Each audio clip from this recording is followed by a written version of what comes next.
अस्सलामु अलैकुम वरहमतुल्लाहि वबरकातुहू। शाद स्टडी हब चैनल में आपका इस्तकबाल है। मैं मोहम्मद दिलशाद छठी जमात के निसाब में शामिल उर्दू गुलदस्ता का पांचवा सबक लेकर आपकी खिदमत में हाजिर हूँ, जिसका उन्वान है तीन सवाल।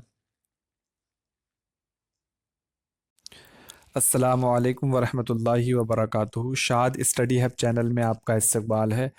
मैं मोहम्मद दिलशाद छठी जमात के निसाब में शामिल उर्दू गुलदस्ता का छठा सबक लेकर आपकी खिदमत में हाजिर हूँ। आज के सबक का उन्वान है तीन सवाल। ये ऐसे तीन सवाल जो बहुत मुश्किल हैं, हम कह सकते हैं बहुत विचित्र सवाल हैं, बहुत डिफ़िकल्ट हैं, और एक बच्चा उनके किस तरीके से जवाब देता है। चलिए हम शुरू करते हैं। मगध के करीब एक गांव में एक औरत रहती थी। उसका शौहर मर चुका था। उसके एक लड़का था। वो अपने लड़के को पढ़ाना चाहती थी। उसकी ख्वाहिश थी कि वो पढ़ लिख कर बड़ा आदमी बने, इसलिए उसने अपने लड़के को एक मदरसे में दाखिल कर दिया। लड़का बहुत मेहनती था। वो जल्द ही खूब पढ़ने लगा। उसका दिल मदरसे में खूब लगता और वो अपना सारा वक्त पढ़ने लिखने में गुजारता।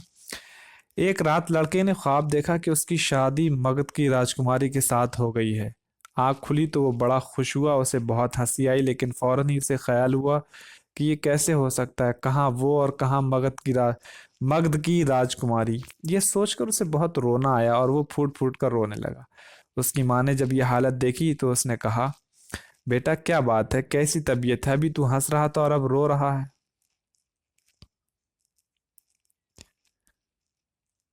लड़के ने कोई जवाब ना दिया। वो चुपचाप मदरसे चला गया। मदरसे में भी उसका दिल ना लगा। पढ़ते पढ़ते जब उसे अपने ख्वाब का ख्याल आया तो पहले हंसा और फिर रोने लगा। उसके गुरु ने रोने और हंसने की वजह पूछी, लेकिन वो कुछ ना बोला। इस बात पर गुरु को बहुत गुस्सा आया और उन्होंने उसे सजा दी। वो जब घर लौटा तो उसकी माँ ने उसकी बुरी हालत देखी। वो फौरन रोती पीटती राजा के पास गई। राजा ने गुरु को बुलाया और सजा देने की वजह पूछी। गुरु ने कहा, हुजूर, जब मैं सब लड़कों को पढ़ा रहा था उस वक्त ये पहले तो हंसा और फिर रोने लगा। मैंने इससे उसके हंसने और रोने की वजह पूछी तो इसने कोई जवाब ना दिया। इसी बात पर मुझे गुस्सा आ गया और मैंने इसे सजा दी। राजा ने लड़के से उसके रोने और हंसने की वजह पूछी। लड़के ने राजा को भी कोई जवाब ना दिया। राजा को बहुत गुस्सा आया और उसने उसे जेल में बंद करने का हुक्म दे दिया। लड़के की माँ राजा के सामने बहुत रोई, मगर राजा ने उसको बाहर ना निकलवाया। बाहर निकलवा दिया मतलब ये जुमला गलत है, नहीं निकलवाया। उसके बाद देखें, इसी तरह कुछ दिन गुजर गए। एक बाजार में कुछ ऐलान हो रहा था। लड़का भी जेल की कोठी से खिड़की के करीब आ खड़ा हुआ। ये देख लें, इससे पहले जुमले पर जो हमने टिक किया वो गलत था, मिस टाइपिंग है। उसने सुना कि राजा के पास तीन लकड़ियां हैं, जो कोई उसे ये बता दे कि इनमें से कौन सी लकड़ी सिरे की है, कौन सी बीच की और कौन सी नीचे की, तो राजा उसे 1,000 अशर्फियां देगा। लड़के ने जब ये सुना तो बहुत जोर से हंसा। उधर से एक बुढ़िया गुजर रही थी। उसने पूछा, बेटा तू क्यों हंस रहा है? लड़के ने कहा, अम्मा ये ऐलान सुन रही हो? ये कोई मुश्किल बात है? ये तो मैं ही बता सकता हूँ।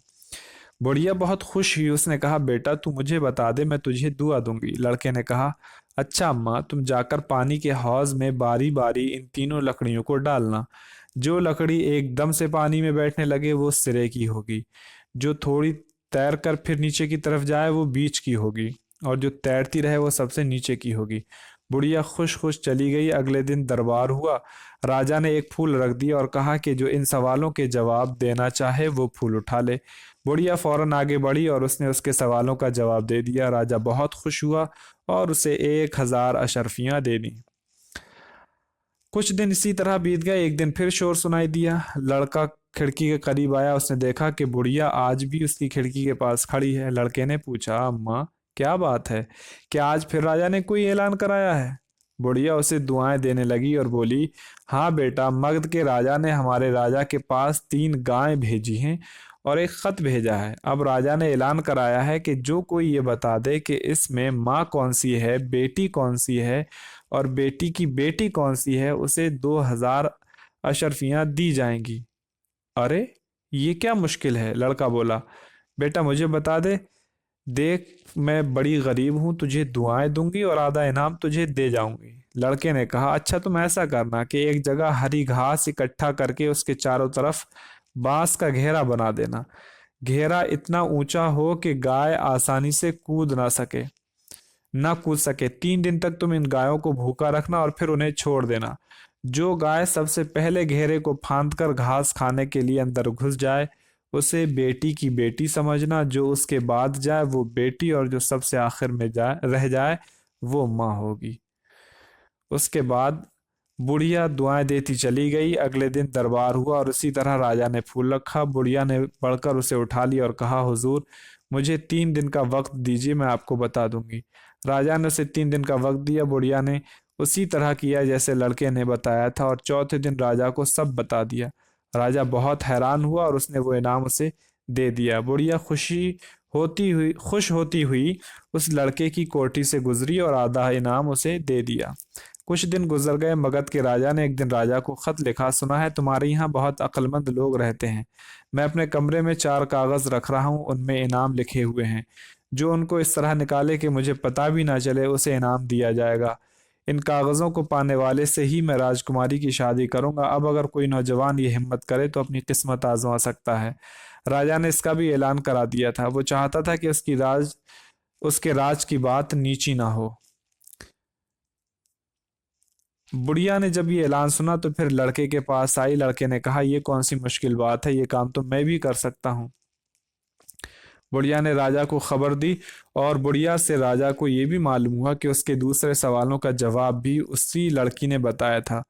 तो वो बहुत खुश हुआ। राजा ने लड़के को जेल से बाहर निकलवाया और पूछा, क्या तुम ये काम कर सकते हो? लड़के ने कहा, मुझे 2 नौकर और 4 महीने के खाने का खर्च चाहिए। राजा ने उसे 2 नौकर भी दे दिए और 4 महीने के लिए खाने पीने का खर्च भी। लड़के ने उन अशरफियों से जो बुढ़िया ने दी थी तिजारत का सामान खरीदा और मगध में जा उतरा। उसने एक मकान किराए पर लिया और वहां रहने लगा। 2-4 रोज बाद उसने महल का चक्कर लगाया। महल पर बड़ा सख्त पहरा था। कुछ देर सोचने के बाद उसके जहन में एक तरकीब आई। उसने राजमहल के अस्तबल के रखवाले से बात की और उसे रुपया का लालच दिया। अस्तबल का रखवाला उसे महल में ले जाने के लिए तैयार हो गया। लड़के ने काले कपड़े पहने और चल दिया। अस्तबल के मालिक ने उसे घास के अंदर छुपाकर महल में दाखिल कर दिया। रात के 12 बजे तक वो छुपा रहा और उसके बाद काले कपड़े पहनकर महल में दाखिल हो गया। थोड़ी देर में उसे राजा के सोने का कमरा मालूम हो गया। कमरे के बाहर 2 दासियां खड़ी थीं। लड़के ने बिल्ली की सी बोली आवाज निकाली। ये अजीब सा जुमला है, गलत है।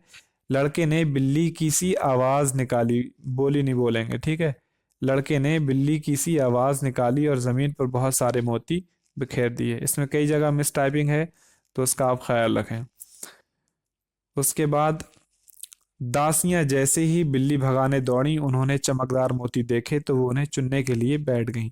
लड़का जल्दी से कमरे में दाखिल हो गया। उसने देखा कि राजा बेखबर सो रहा है। उसने कमरे में हर तरफ नजर दौड़ाई मगर कोई ऐसी जगह नजर ना आई जहां कोई कागज होता। उसने पलंग पर नजर डाली तो पलंग के पाए खास किस्म के नजर आए। उसने सोचा हो ना हो कागज इन्हीं में है। लड़के ने फौरन ही एक डिबिया निकाली और उसको राजा के पैरों के पास छोड़ दिया। इस डिबिया में चींटियां थीं। जैसे ही राजा पर चींटियां चढ़ीं वो घबरा कर उठा और अपने बदन को खुजाने लगा। उसने जब देखा कि जिस्म पर चींटियां ही चींटियां हैं तो जल्दी से बराबर के कमरे में कपड़े बदलने चला गया। ये लड़का जो काले कपड़े पहने भूत बना हुआ खड़ा था जल्दी से निकला और पलंग को उठाकर देखा। वाकई चारों पायों के नीचे कागज रखे थे। जल्दी से कागज उठाकर लड़का कमरे से निकल गया। राजा को पता भी ना चला। सुबह होते होते वो फिर घास के ढेर के अंदर छुप गया और उसी घास के जरिए जब महल से बाहर आ गया तो अपनी कामयाबी पर बहुत खुश था। उसने जल्दी से भेस बदला और अपने मुल्क को रवाना हो गया।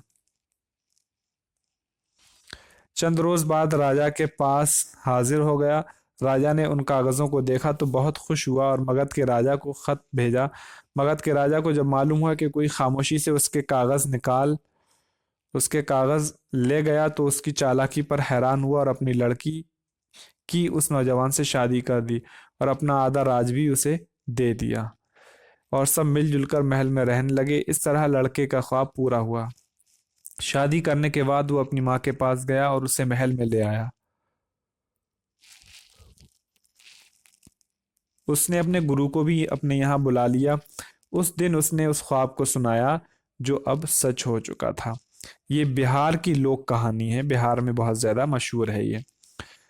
उसके बाद अब हम सवाल देख लें, औरत अपने लड़के को क्यों पढ़ाना चाहती थी?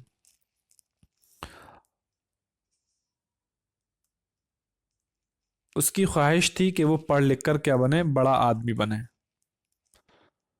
औरत पढ़ाना जो चाहती थी अपने बच्चे को, वो किस लिए चाहती थी? उसकी ख्वाहिश थी, यानी औरत की ख्वाहिश थी कि वो पढ़ लिख कर बड़ा आदमी बने, इसलिए उसने अपने लड़के को एक मदरसे में दाखिल करा दिया। अब हम सवाल नंबर 2 देख लें। दूसरा सवाल है, लड़के ने क्या ख्वाब देखा? तो लड़के ने ख्वाब देखा कि उसकी शादी मगध की राजकुमारी के साथ हो गई है।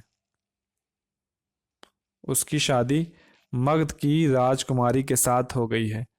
आँख खुली तो वो बड़ा खुश हुआ, उसे बहुत हंसी आई, लेकिन फौरन ही उसे ख्याल हुआ कि ये कैसे हो सकता है। ये सब लिखने की ज़रूरत नहीं है, यहाँ देख सकते हैं, यहाँ तक होगा। आँख खुली तो वो बड़ा खुश हुआ, यहाँ तक।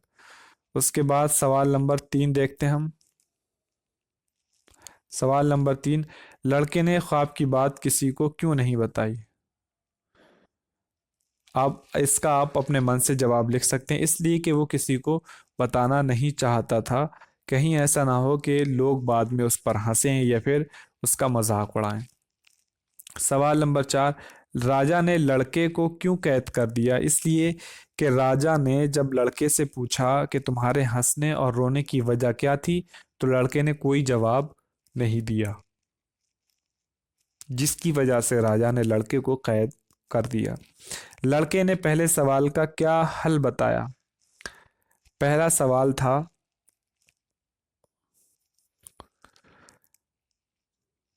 राजा ने लड़के को क्यों कैद किया, लड़के ने पहले सवाल का क्या हल बताया? तो लड़के ने पहले सवाल का हल बताया कि जो लकड़ी पानी में डालकर डालने पर एकदम नीचे बैठ जाए वो सिरे की लकड़ी होगी, जो कुछ तैर कर फिर बैठे यानी फिर डूबे वो बीच की होगी, और जो डूब कर ऊपर आ जाए वो नीचे की लकड़ी होगी। उसके बाद लड़के ने गांव गायों को पहचानने की क्या तरकीब बताई? उसने बताया कि घास के ढेर बन लगा करके और फिर एक घेरा बांध दिया जाए और गायों को उसमें रखा, घेरे में रखा जाए 3 दिन तक। जब गाय बहुत ज्यादा भूखी हो फिर उनको छोड़ा जाए। जो गाय सबसे पहले घास की तरफ बढ़े वो बेटी की बेटी, और जो उसके बाद बढ़े वो बेटी की माँ, और जो सबसे बाद में रह जाए वो माँ होगी। तो इस तरीके से, यानी उसने बताया जो गाय पहले जाएगी घास खाने के लिए वो बेटी, और जो उसके बाद जाएगी यानी दूसरे नंबर पर जो गाय घास की तरफ लपकेगी वो होगी बेटी, और जो तीसरे नंबर पर रह जाए यानी बाद में जाए वो होगी माँ। राजा के छुपाए हुए कागजों को लड़के ने कैसे तलाश कर लिया? उसने नज़र दौड़ाई कि जो पाए थे चारपाई के वो ख़ास किस्म के थे, और उसने फिर राजा के पैरों के पास चींटियों की भरी हुई डिबिया जो थी वो उसने छोड़ दी और उसके बाद खोल दी। उसके बाद बादशाह के ऊपर जब चींटियां चढ़ गईं तो वो अपनी ड्रेस या अपने कपड़े बदलने के लिए बराबर वाले कमरे में गया, और उसी वक्त लड़के ने राजा के छुपाए हुए कागजों को तलाश कर लिया।